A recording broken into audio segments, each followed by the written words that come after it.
Hello दोस्तों, आप सभी का स्वागत है। आज हम देशांतर रेखा के बारे में पढ़ेंगे। हमेशा यहाँ से प्रश्न जो है पूछा जाता है लॉन्गिट्यूड के बारे में। इसे डिटेल में पढ़ेंगे। यहाँ से जो संबंधित प्रश्न बनेंगे उसको हम लोग लास्ट में देखेंगे। आप मेरे वीडियो को लास्ट तक जरूर देखिएगा। चलिए शुरू करते हैं। देशांतर रेखा ग्लोब पर कहाँ स्थित होता है। पहले एक छोटा सा हम ग्लोब बना लेते हैं।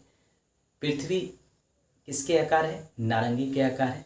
और उसके आधार पर हम देशांतर रेखा के बारे में आपको डिटेल से बताएंगे। देखिए, हम पहले ग्लोब बना लेते हैं।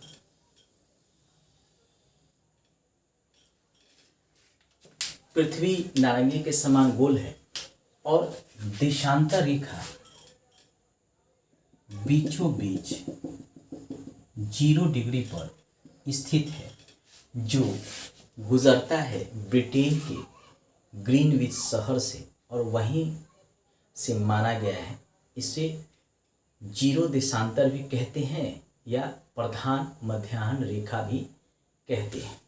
यहाँ से पूरब की तरफ यानी इधर यहाँ एक रेखा खींचा गया है जो स्थित है 180 डिग्री पर, और यही रेखा इधर भी है। यह पश्चिम की तरफ है 180 डिग्री पर, यानी पूरब और पश्चिम में जो 180 डिग्री गुजर रहा है वह एक ही रेखा है। क्योंकि पृथ्वी गोल है। पृथ्वी किसके समान है? नारंगी के समान है।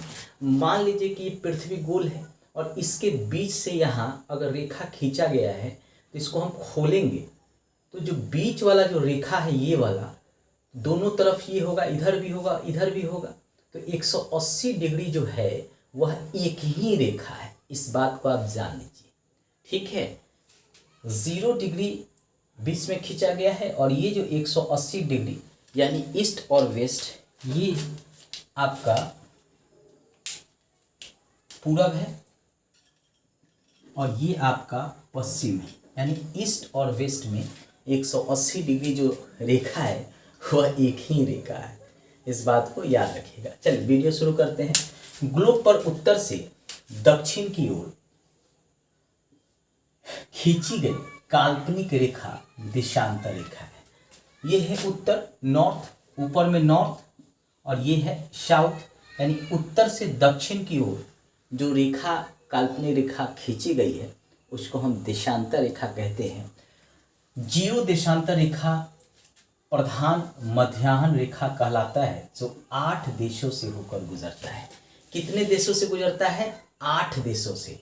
8 देशों से, 5 और 3 8, यानी 8 देशों से होकर प्रधान मध्याह्न रेखा गुजरता है, जो 0 डिग्री पर स्थित है। कौन कौन से देश हैं पहले उसको जान लेते हैं। तो सबसे पहले ब्रिटेन जिससे यह गुजरता है, फिर फ्रांस और फिर स्पेन। ये सब यूरोप में है। कहाँ पे स्थित है? यूरोप में। उसके अलावा अल्जीरिया, टोगो, घाना और बुर्किना फासो ये सब अफ्रीका में है। यानी 3 देश आपका स्थित है कहाँ पे? यूरोप में, और 5 देश जो है वह आपका स्थित है अफ्रीका में। यानी 8 देशों से यह होकर गुजरता है। ग्रीनविच शहर यानी 0 डिग्री प्रधान मध्याह्न रेखा ब्रिटेन की ग्रीनविच शहर से होकर गुजरता है। देशांतर रेखा की संख्या होता है 360, यानी इधर से लेकर इधर तक 180 डिग्री और इधर से लेकर इधर तक 180 डिग्री, यानी टोटल जो हो गया वह 360 डिग्री। तो वही कह रहा है कि देशांतर रेखाओं की संख्या जो होती है वह 360 होती है। 2 देशांतरों के मध्य की दूरी जो है 111.32 किलोमीटर होती है। यानी 2 देशांतरों के मध्य की दूरी, अर्थात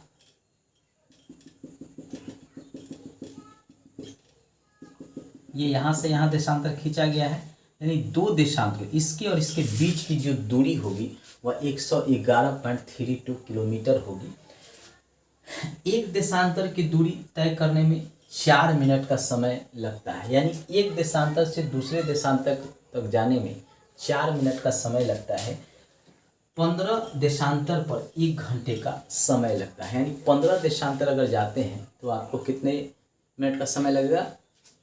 1 घंटे का। जैसे अब देख लीजिए 360/24 काटेंगे, इसको 12, इसको काटिए 1, 8, 0, इसको काटिए 6, इसको काटिए 90, फिर इसको काटिए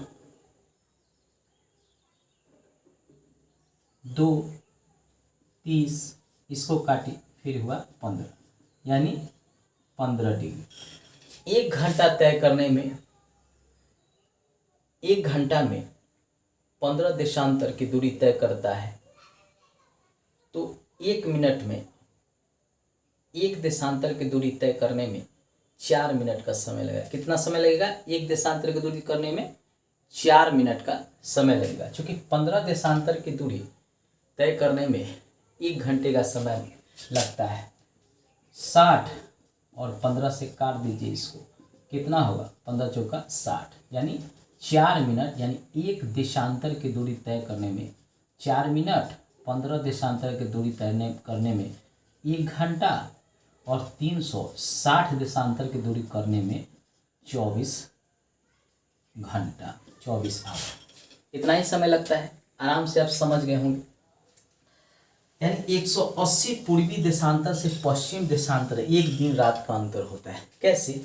इधर से अगर इधर जाइएगा तो 12 घंटा बढ़ेगा, 12 घंटा प्लस में होगा। इधर से इधर आइएगा तो 12 घंटा माइनस में होगा।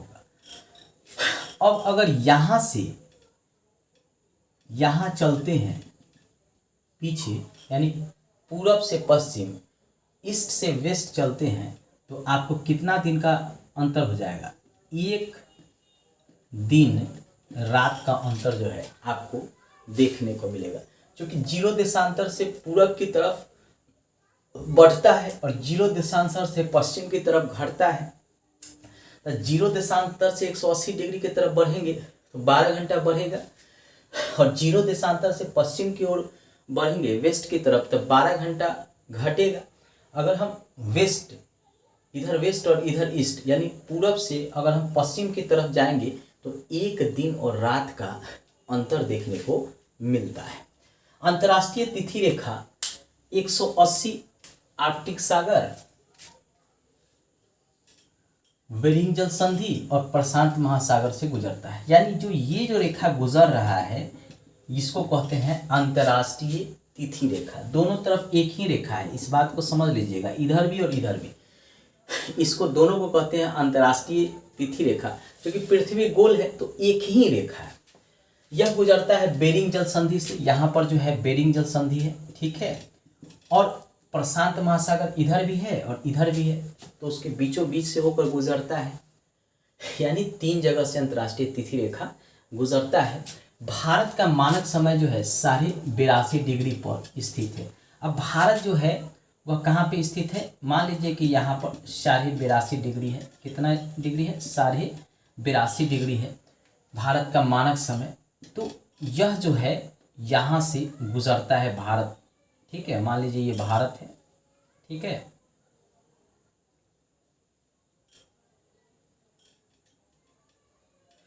तो इससे ये होकर गुजरता है, यानी 82.5 डिग्री से होकर ये देशांतर रेखा है 82.5 डिग्री, जो भारत से होकर गुजरता है। भारत का मानक समय है और इसके कारण ग्रीनविच से भारत के मानक समय में 5.5 घंटा भारत का मानक समय ग्रीनविच से आगे है, क्योंकि पूरब में पड़ता है। ये देखिए पूरब में पड़ता है, यहाँ 0, यहाँ 182, तो ये प्लस 5.5 घंटे का अंतर पड़ जाता है।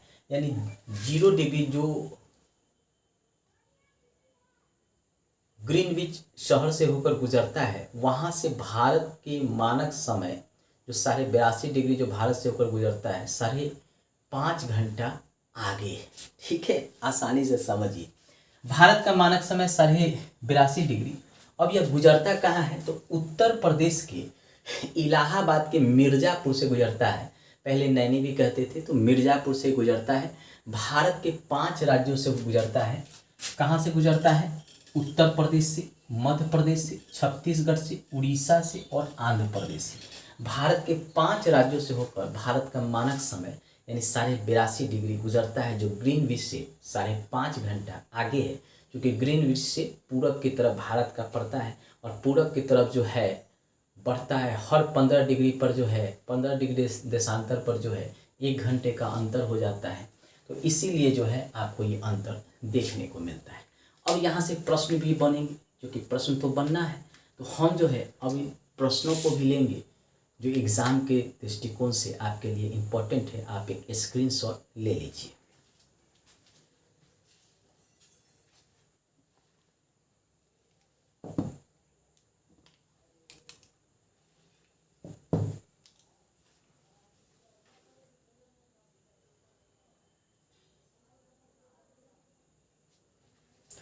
चलिए अब हम इसको मिटा देते हैं, क्योंकि हमको प्रश्न भी लेना है।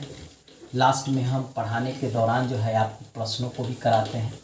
तो चलिए हम इन प्रश्नों को भी देखते हैं, किस तरह से यहाँ से प्रश्न जो है आपके पूछे जा सकते हैं। चलिए पहले प्रश्न को हम देखेंगे। पहला प्रश्न आपका पूछा जा सकता है कि जीरो देशांतर कहाँ से गुजरता है। पहला है जीरो देशांतर ब्रिटेन के किस शहर से गुजरता है? कहाँ से गुजरता है? ग्रीनविच शहर से। इसका उत्तर हो जाएगा ब्रिटेन के ग्रीनविच शहर से, जो 0 डिग्री पर स्थित है। दूसरा प्रश्न होगा भारत का मानक समय क्या है? दूसरा प्रश्न है भारत का मानक समय ग्रीनविच से कितना आगे है? भारत का मानक समय 82.5 डिग्री और ग्रीनविच का मानक समय 0 डिग्री, तो वहाँ से 5.5 घंटा आगे है। कितना घंटा आगे है? 5.5 घंटा आगे है। यानी इसका उत्तर होगा +5 घंटा 30 मिनट। ठीक है, 5.5 घंटा आगे है। अगला प्रश्न है भारत का मानक समय कहाँ से गुजरता है? अगला प्रश्न है तीसरा, भारत का मानक समय कहाँ से गुजरता है? कहाँ से गुजरता होगा? उत्तर प्रदेश के इलाहाबाद के मिर्जापुर से। इसका उत्तर होगा